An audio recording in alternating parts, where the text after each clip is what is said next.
Hello, everyone.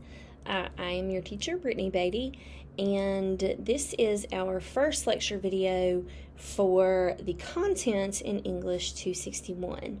So, English 261 is a survey course that covers English literature or British literature from the beginning of the language up through about 1800. So we're going to be looking at pieces of literature from lots of different time periods in that section of history. Before we get started with actual readings, though, I think it's important for you to understand how English as a language has evolved over time.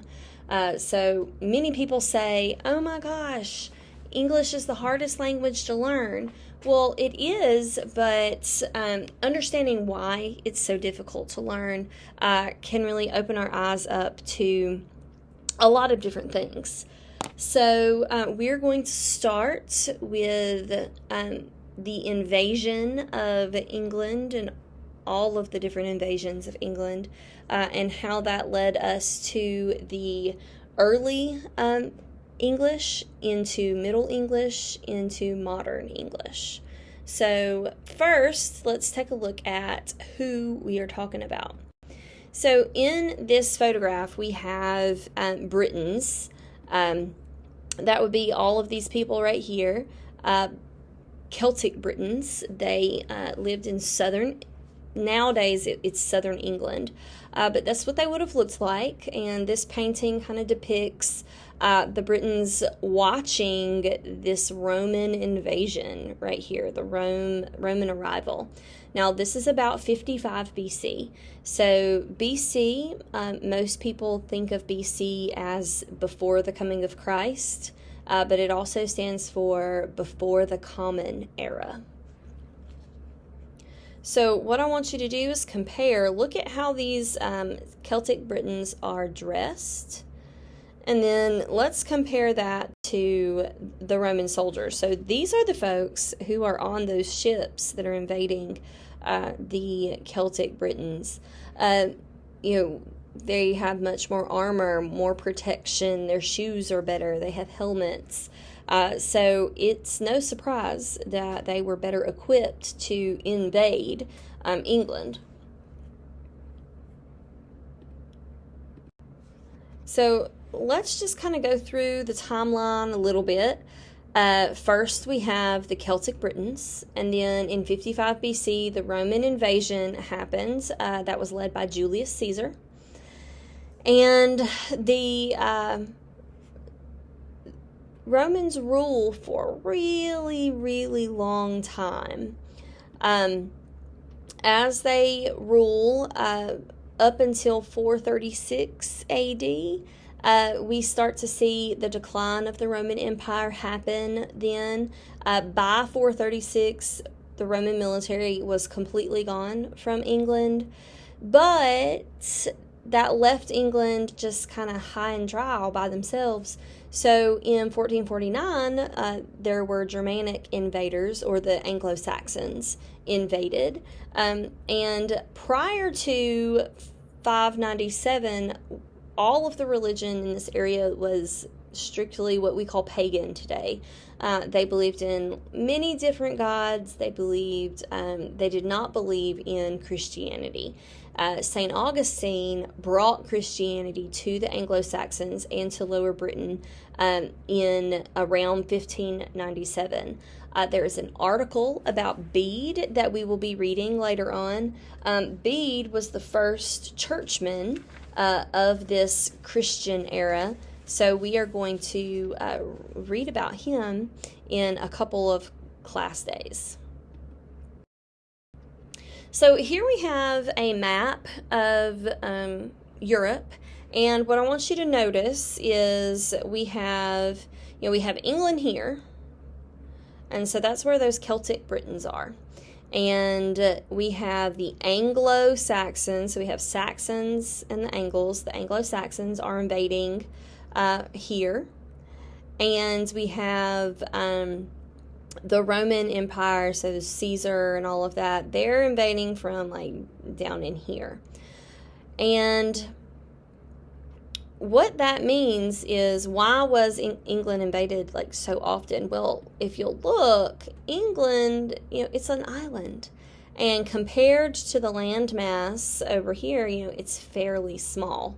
It's a fairly small island. Their technology is not great, especially not compared to the Roman Empire.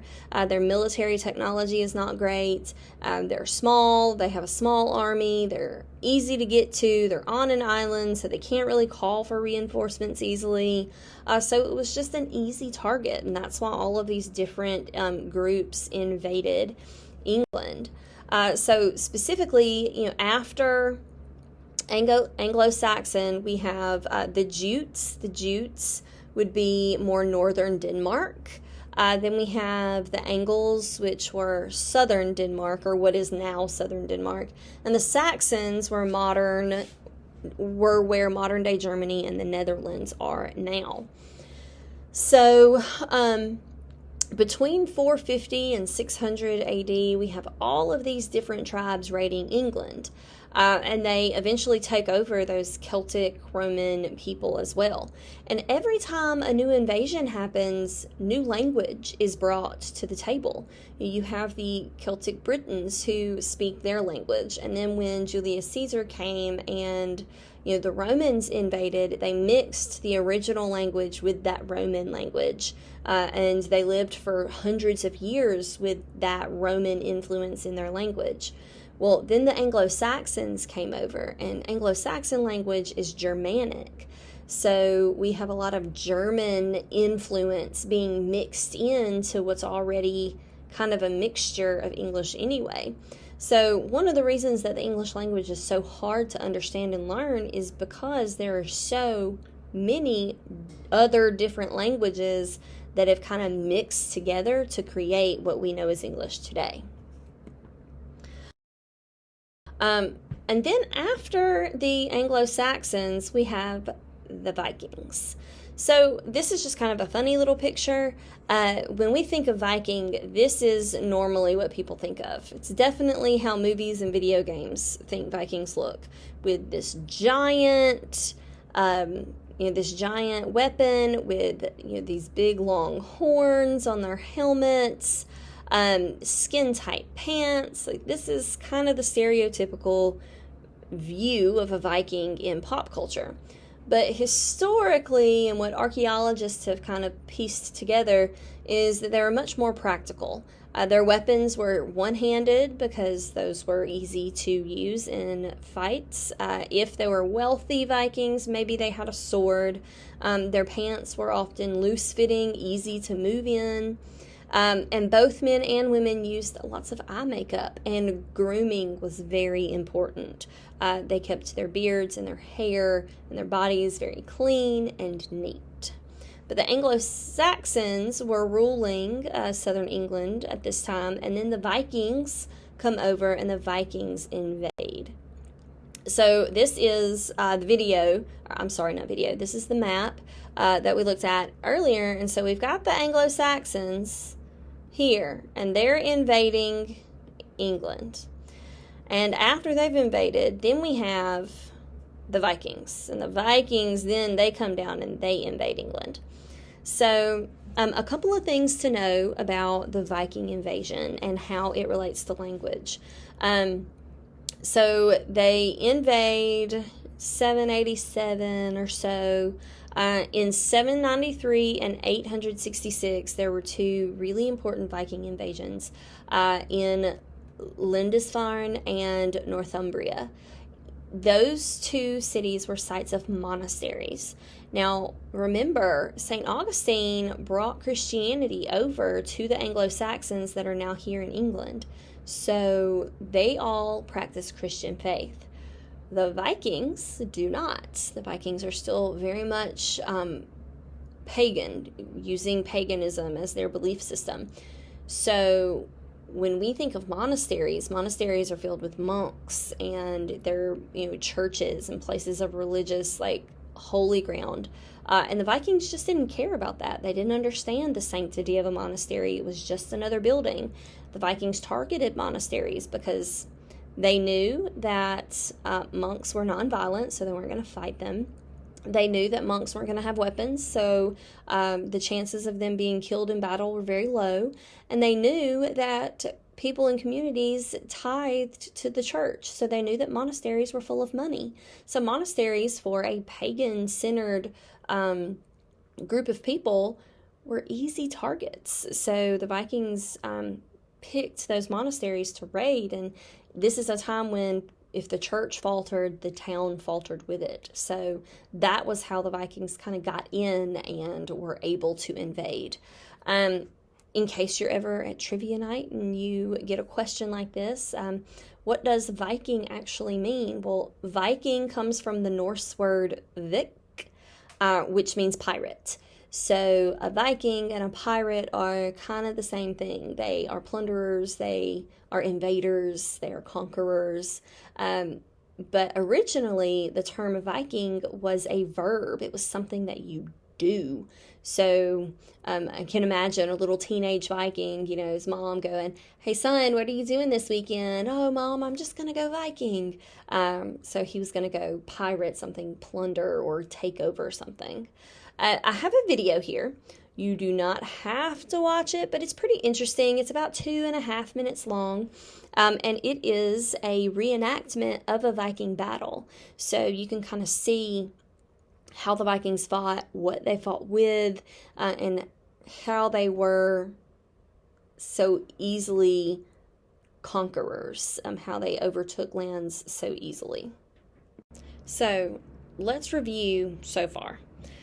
So we have the Celtic Britons who are in what we know as southern England today. And they are invaded by the Romans, and then they're invaded by the Anglo-Saxons. And then with Augustine coming into the picture, Augustine changed the religion of the area from paganism to Christianity. And then after the Anglo-Saxons have converted to Christianity, then the Vikings invade, and the Vikings are pagan. So they are not Christian like most people in Britain at the time. So Vikings target those monasteries because they were just easier targets. English. So Old English is from about 450 to 1100 AD. So at the beginning of, written history, really. We call this era of history, the 450 to 1100 AD, we call that the Dark Ages. Okay, so anytime you hear the Dark Ages, we're talking about Old English.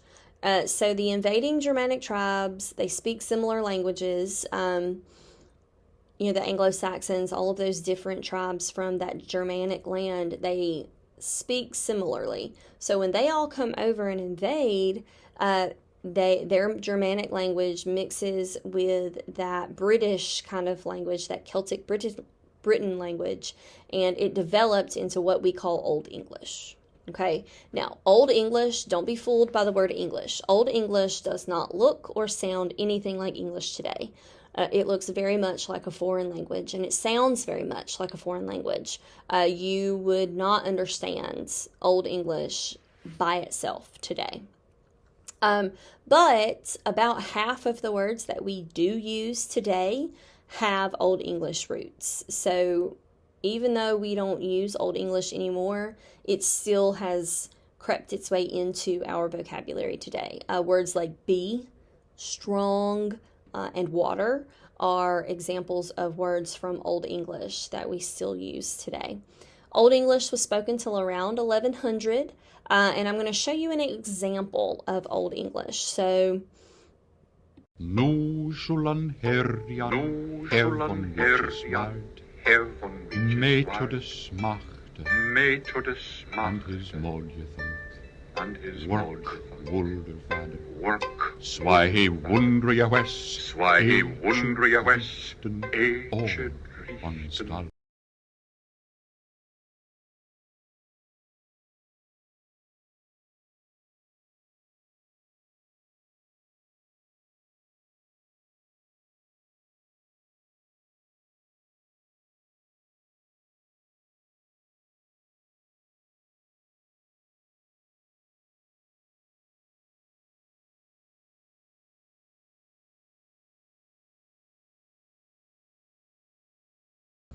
So what I want you to do now is when you have the slideshow open, not this video, when you have the slideshow open, I want you to open up this Sandra Bullock video and listen to her speak in modern German.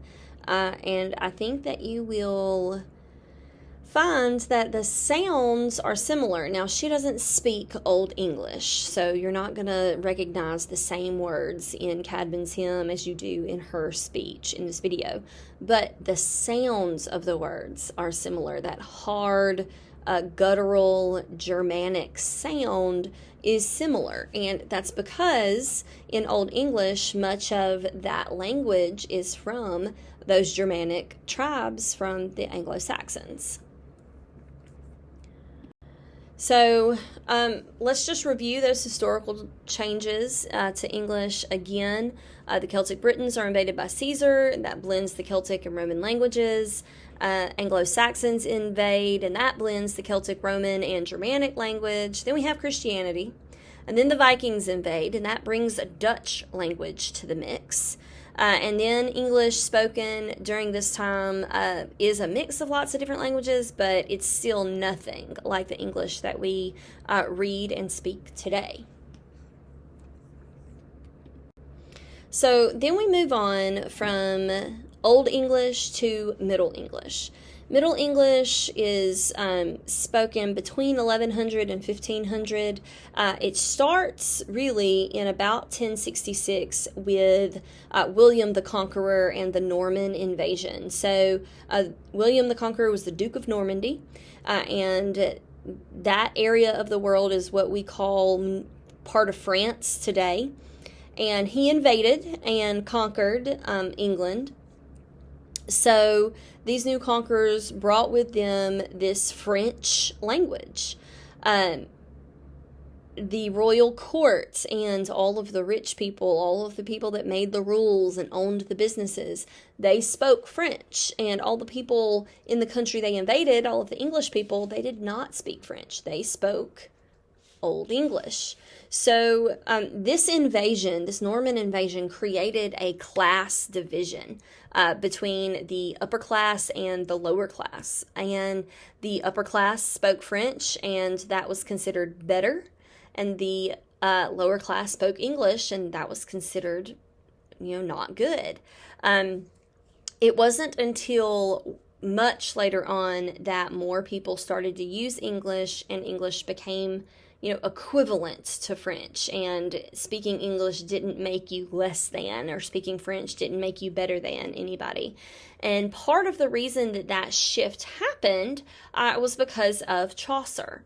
So Chaucer was a poet. Many of us read Chaucer, even if you read just a small snippet in high school, because he wrote the Canterbury Tales. And he refused to write the Canterbury Tales in French. He wrote it in Middle English. And he did that so that everyone could understand his writing. It reached everyone. And that decision helped pave the way for modern English as we know it today. So again, let's reiterate, Middle English, very much French influenced. The rich spoke French, the poor spoke Middle English. I have a pretty cool video here that goes into the different words for French and Middle English that have kind of seeped into the way that we say things today. For example, in the video, it talks about how the royalty ate beef for dinner. That was the meat that they ate, beef. But the English, the poorer people, ate cow. Well, today, when we eat beef, beef comes from a cow. So if you referred to your meal as beef, you were royal, and if you referred to your meal as cow, you were not royal. The same thing kind of goes for drink and beverage. Beverage was royal, and drink was for the poorer class. So it's a cool video that talks about kind of those differences in royal language and the lower class language, and how that has kind of creeped into the English that we speak today. Before we move on to modern English, I want you to hear what Middle English looks like. So if you'll look, this is a piece of the prologue from the Canterbury Tales, and if you try to read it, there are some words that you may recognize. So again, Old English is like a foreign language. We have no idea what that says unless you study Old English. But Middle English, we're getting a little closer to understanding. So in this particular piece, we've got this word here, April. We've got drought, March, hath pierced, the root, bathed every vine. So the drought of March has pierced to the root and bathed every vine. All the plants are dead because it's a drought. The drought has seeped into everywhere. We can sort of understand that if we take a little time to look. So I want you to hear what it sounds like. That April with the shoulder sota, the drought of March hath pierced to the rota, and bathed every vine and switch liqueur, of which virtue and gem. All right, so it's just a short little snippet just so you can kind of hear what's going on. But we understand a little bit more of Middle English than we do Old English. That April with the shoulder.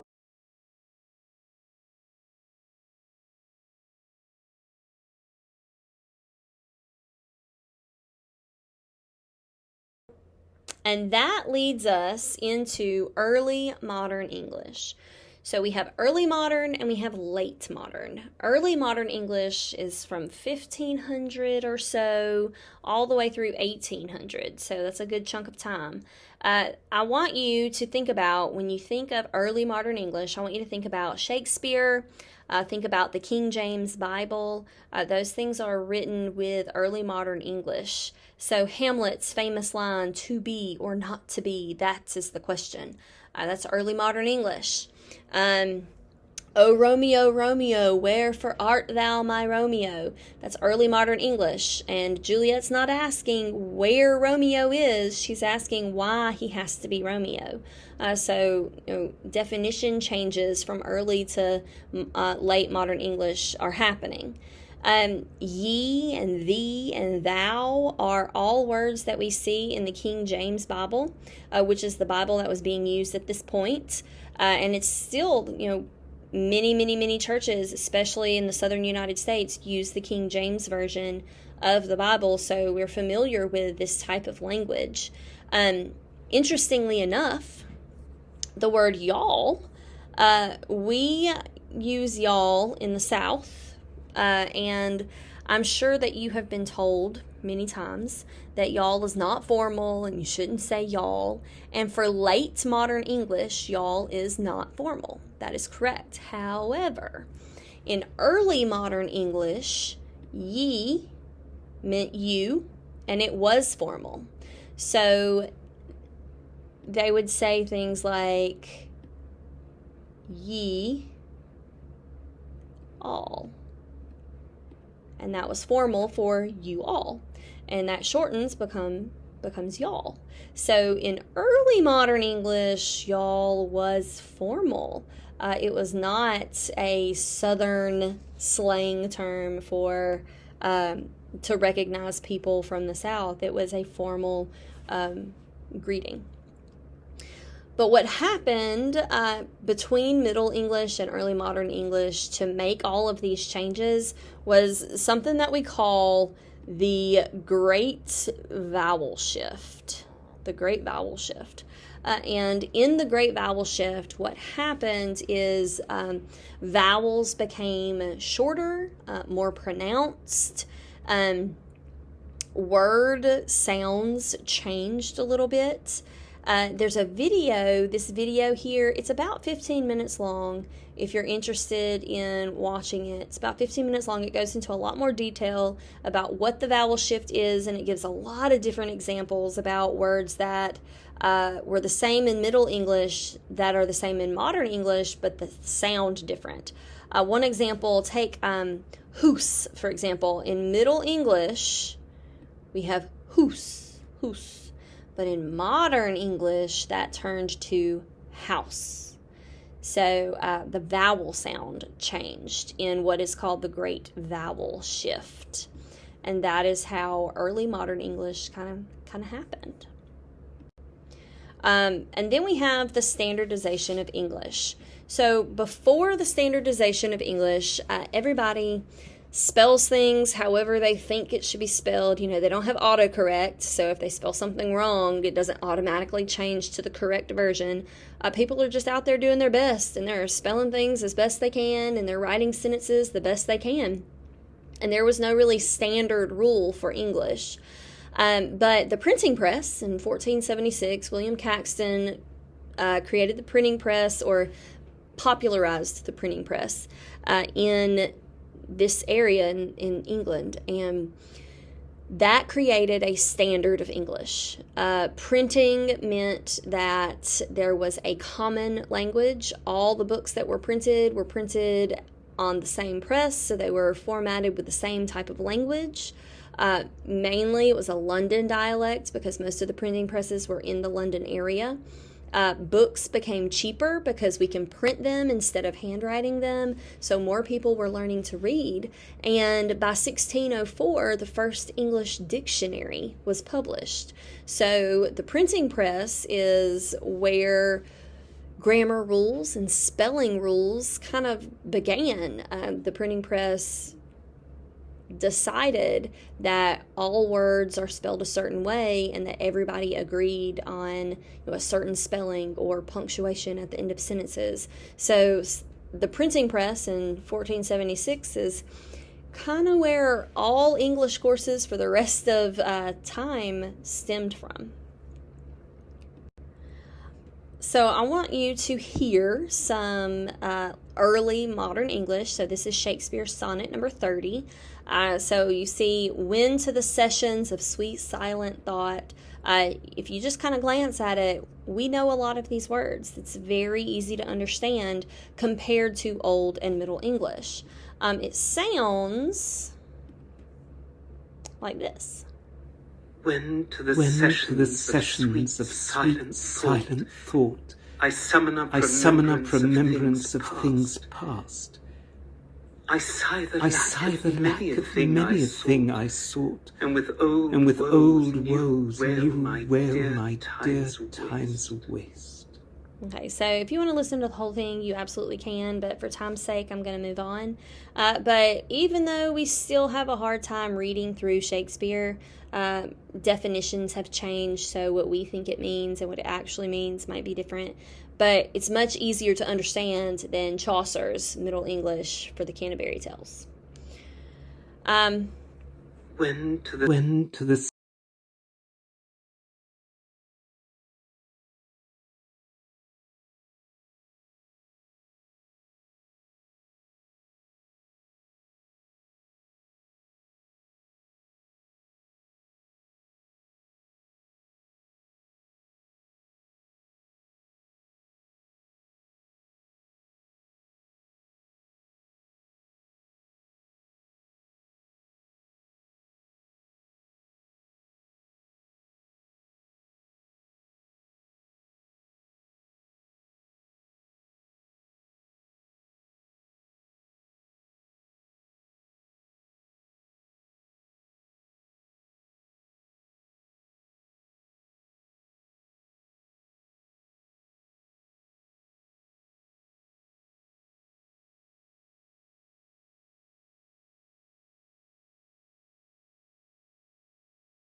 So then we move into late modern English. So that's where we are now. So from about 1800 to what we speak today is considered late modern English.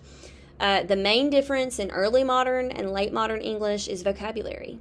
The vocabulary changed for two main reasons. The first reason is the Industrial Revolution. Through the Industrial Revolution, we had technology just all over the place. We created more and more and more technology, and we didn't have words to describe all of this new technology. So new words were created, and old words, their definitions changed a little bit to fit the growing technology of the time. And another reason that vocabulary changed a little bit from early to late modern English is the British Empire. So if you remember from the very beginning, England was who everybody kept conquering. The Anglo-Saxons conquered them, then the Vikings conquered them, and they just kept getting bombarded. But by late modern English, they became the conquerors. And at this point, a quarter of the globe was ruled by the British Empire. So a quarter of the globe, that's a lot of different countries with a lot of different languages. So the English language adopted some of those words from all of those different countries. And so that's why English is so hard to learn, because it's not just one language. It's a mixture of dozens and dozens and dozens of different languages. So the rules don't apply across the board, because the rules don't apply to all of the languages that English is comprised of. So the last thing that we're going to look at is just kind of a little fun thing. We went from Cadman's hymn, which was indecipherable, it was like a different language, all the way to Drake. So Drake, the pop star, rap star, Drake, his song Hotline Bling, I have the video for it here. You can play it if you would like. But a couple of things that I want you to notice. Shakespeare has no idea what a cell phone is. So that's one example of the vocabulary changing to meet technology. Cell phones didn't exist when Shakespeare was around, so the language had to change. We had to create a word for a cell phone. He didn't know what a hotline was. Right? He didn't know what hotline bling meant. So the vocabulary had to change with the times. Another thing to note is that probably what Shakespeare said when he said my love and what Drake means when he says my love might not be exactly the same definition.